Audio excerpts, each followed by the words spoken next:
Alright, so let's talk about a little bit of an enhancement shaman, some of their weak auras, their UI, and some macros I use that really help me out. Um, so if I get in combat, this loads when I'm in combat. You'll see Stormstrike's up, Earthshock's up. So I'll use Stormstrike. I'll use my Flame Shock and it'll get rid of my Earthshock. Shamanistic Rage just came off cooldown. Let's see if we can get a Maelstrom proc. There we go. We got Maelstrom right here. Well, there we go.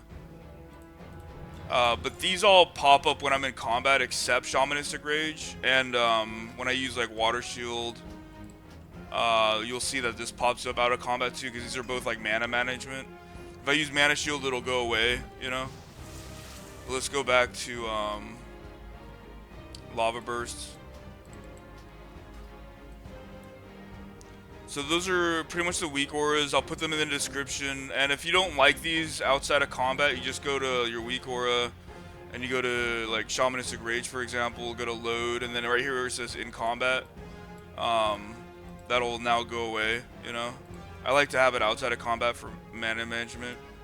But let's talk about some of the UI I use. I'm not gonna talk about all of them. There's just really two that I use for like all my characters, and one is Z-Perl. It's like Z-Perl, and it's these right here. The like my target, the target, and the target's target. You'll see like what's nice is like my debuffs will show up really big. You know what I mean? So I can manage those really easily, and then everybody else's debuff will be like way smaller. You know, which is really nice.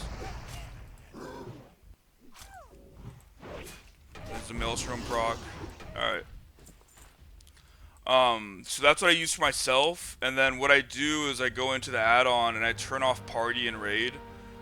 And what's nice is like you can just like click on one that you saved and then load it, and it'll work on all your characters pretty much.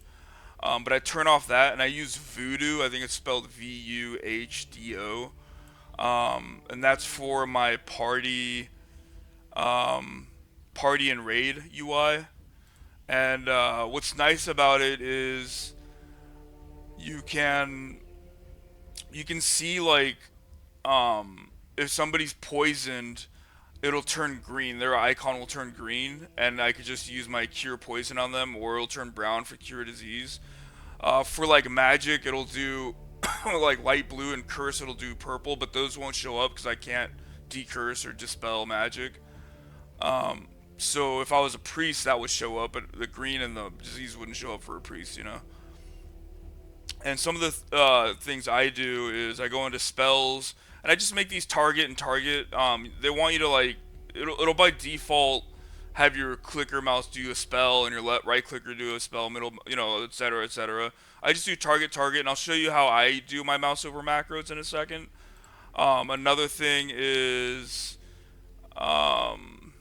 sizing. You could change the sizing right here if you go to panels and sizing. If you're in a 40-man raid for like Ashenville PvP event, I'll just turn this down to like 0.5. And then you go to move, and then you know you can move this stuff around. There's one other thing I want to show. Oh, if you go to spells and then miscellaneous, I turn these off. Like what these do is like when you click on somebody, if this is selected and they're dead, it'll automatically resurrect them, or automatically cleanse, or do a battle res. But I feel I rather cast those myself because it just feels a little buggy, to be honest. Like it doesn't feel like smooth. So I always turn these off with every character. But those are my two main UIs I would recommend. As far as macros, there's a few I want to point out. Having Earthshock, Flame Shock, and Frost Shock have also a start attack in it is so good, because when it comes to DPS, uptime is like the most important thing. And especially when I'm like PvPing, I can just tab target and then press like a Frost Shock or Stormstrike or something and just start auto attacking right off the bat. I actually do need to make one with Purge for PvP, because sometimes I start my attacks from far away and I just start purging. I just want to run in there and start attacking as soon as I can. Another macro I use a lot is a mouse over macro. What these do is like here's one for healing wave, lesser healing wave, chain heal, cure poison, and cure disease. I also use it for Decoy Totem in case I want to give like a blessing of freedom to an ally. And let me explain what the mouse over macros do.